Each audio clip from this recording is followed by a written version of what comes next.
So I spoke with my ex last week after going no contact for 4 months, and I thought I would never, ever, ever speak to this guy again because our relationship was really unhealthy and quite toxic. So I saw my last situationship at a party over the weekend, and you know, I was gonna keep it cool. Like we ended things like on a really good note, and I was going through it, but I was like private, I wasn't reaching out or anything. And I was just gonna be like, hey, how's it going? So good to see you, and then go off and mingle with other people. Nope. That is not what happened. So I'm gonna reenact some of the things that I said. Okay, so why did you message me and then like leave me undelivered when I messaged you back? Like that's actually so.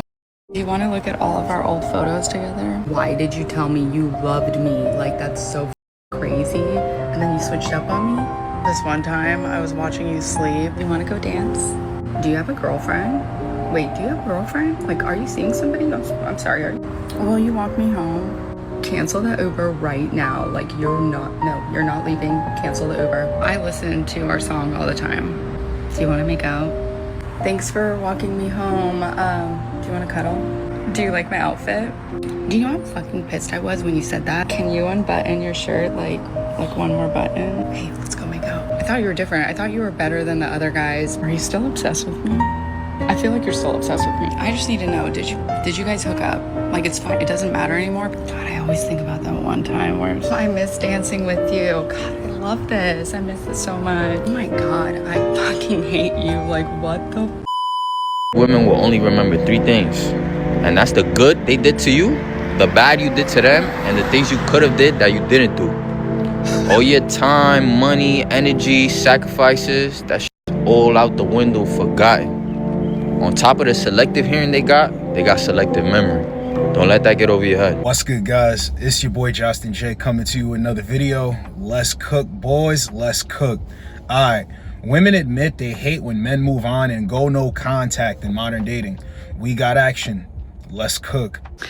In case anyone wanted to know, I found out that my ex-boyfriend is dating this new girl, and we look totally different, are nothing alike. So I don't know, I'm kind of offended that he even could think he could get with someone like me.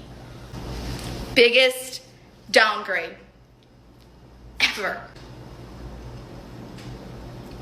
This dude is living his life and she's got to come on camera and talk about him. And she's talking about his new chick is the complete opposite of her or whatever. It's a major downgrade. How much you want to bet that this guy went no contact? She has no idea about what he does now or how he upgraded beyond just what she sees in the woman in his life. What does it matter? See, women always do this thing with like looks. It's more about treatment. And you could wear more makeup than she wears. She probably has a more natural look. She probably dresses more feminine than you. Any way that he finds her more attractive, you wouldn't see that. Oh no, you wouldn't, because you're too busy worrying about making him look bad to a bunch of strangers who don't really care about you either. See, it's all about the drama for them.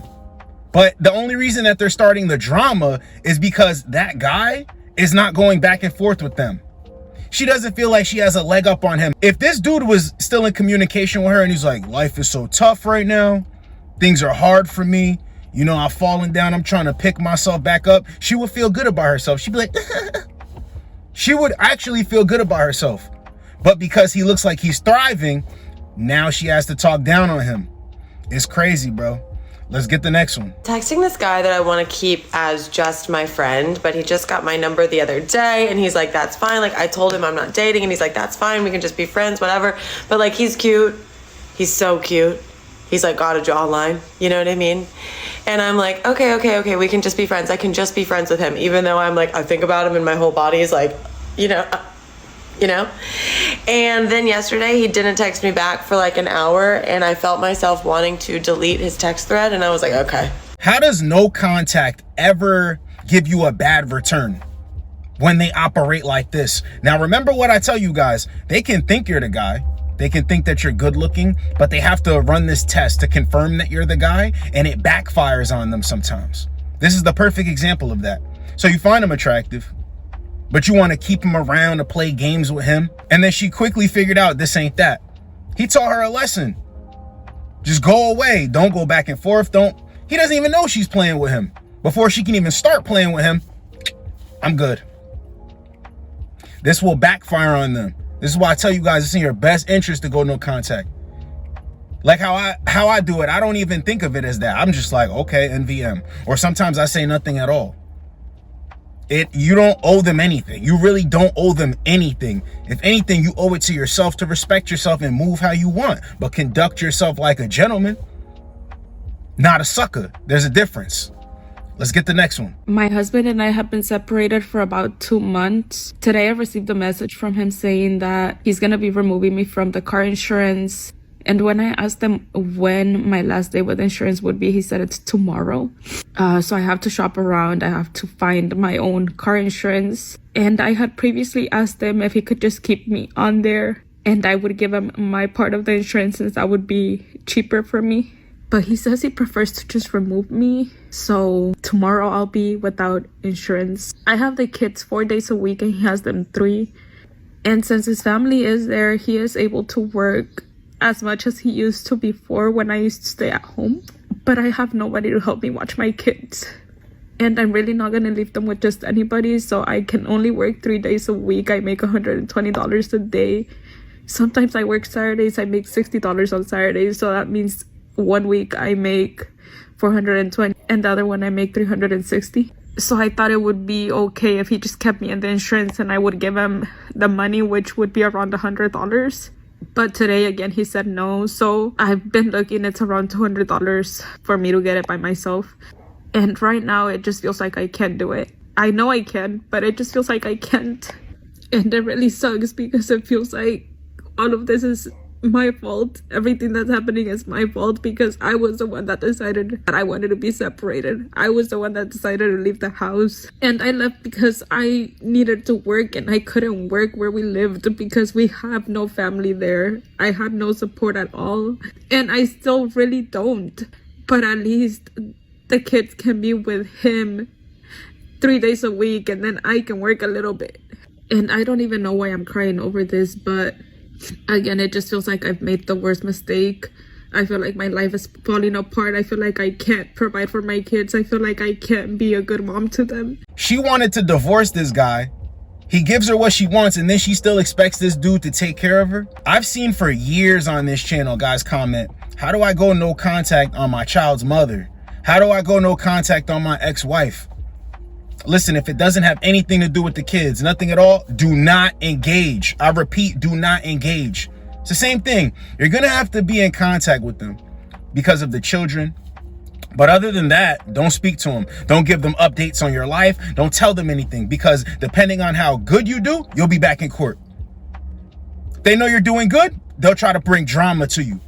And wait till the end. Wait till the last clip. We're going to go over this. It's going to prove my point. Bro, you can't talk to them at all. The good, the bad. Stop letting the past dictate your future. Oh, we have so much history. Okay, well, that's in the books now, in the history books. No need to live my life off of it. She's like, oh, it's so hard. You know, it would be cheaper for me. Did you think about what would be cheaper for him? No, you didn't care about that. So now you want sympathy. You want this guy to help you out. Absolutely not. Let's get the next one. Y'all already just fumbled one of the most sweetest men that I have ever met. When y'all come into these dating relationships, y'all really got to have y'all shit together. Especially when you got a good person by your side, a person that's willing to deal with your bullshit. And when I say a person that's willing to deal with your bullshit, some of y'all got to understand the difference between consistently causing drama and chaos in somebody's life and just the day-to-day BS that you got going on. So we have finally got to a space in our relationship where things was really going smooth. And because I had so much shit going on in my life and I did not know how to regulate my emotions, I ended up losing a good man. Not only that, my attitude, my mood swings was off the roof. And yes, y'all gonna say like, oh, well, that's what comes with being a girl. No, you need to learn how to control that. Because everybody is not gonna want to deal with your attitudes and your mood swings all the time. Y'all, it really took me to be selfless and to understand that if I did not give our relationship a break, I would literally have been his downfall. If we stay together, I may be the reason why we break up and probably never talk again. And I could really sit here and take accountability for the simple fact that I was really the problem. And now that I know that, I'm going to work on myself because I know that I want this man and I'm going to get what I want. But I know that he deserves a better side of me. He deserves a healed, calm side of me. Ladies, it's okay to admit that you were the one that fumbled a good man. You notice how she's acting like she was the one to be more mature and fix herself and now blah, blah, blah. This guy walked away, whether she forced him to or he walked away on his own. So now she's reflecting because she doesn't have any more sweet guys. She doesn't have the option of the simp guys. This is why she's talking this good stuff. This is why. Don't believe in the hype. Don't believe it. See, they can't appreciate you until you give them your absence. Like, until you turn your back. Pardon my back. You turn around, you walk away, you respect yourself. Only then, and then they're going to be out here going on dates, talking to dudes, you know, getting hit. Dudes don't really care about them. And then they think about you. They're like, damn, why am I settling for this when I had this before? Because you thought you were settling for him in exchange for that. This is why they're a big contradiction. They ask for things, you could put it in front of them, they don't know what to do with it. And if you're not aware, they will keep disrespecting you. See, they think you're supposed to take disrespect, their attitude. You need to put them in their feminine. This is not how this works. This is not how this works. It's either you're feminine or you're not. And if you were, you would be appreciative and you wouldn't act so ungrateful. There would be no reason for a guy to go no contact. There would be no reason for a guy to respect himself because you already respect him. You understand? And when I say respect himself, I'm not saying like it wouldn't already be there. I mean, walk away. There would be no reason for a guy to walk away with his self-respect if you respect him. You understand? They think you're supposed to tolerate this stuff. Talking down on them. Talking about what the next man does for his woman and you should be doing more. They think you're supposed to accept that like that's normal. Because that's actually pushed out here. Women putting pressure on men. No, bro.